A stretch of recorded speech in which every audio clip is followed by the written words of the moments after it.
people out here for the 5K, and we're glad that those folks came out.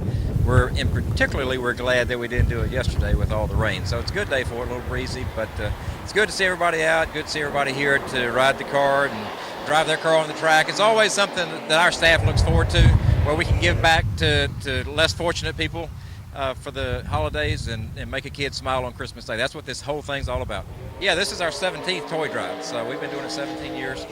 And the Grace Network, they're just a great group of people that help us, and they reach the people that really need what we raise today. So they've been doing a great job for us. Can't do it without them. But like I say, it's just everybody coming together, people opening up their wallets, their hearts, and just giving back to the community. And that's what, because most everybody that gets in that car, they've never been in a race car, so they can imagine what it's like, but until they do it, they don't have a clue. So they really get a kick out of it. It scares a lot of them, but most of them have a great time doing it.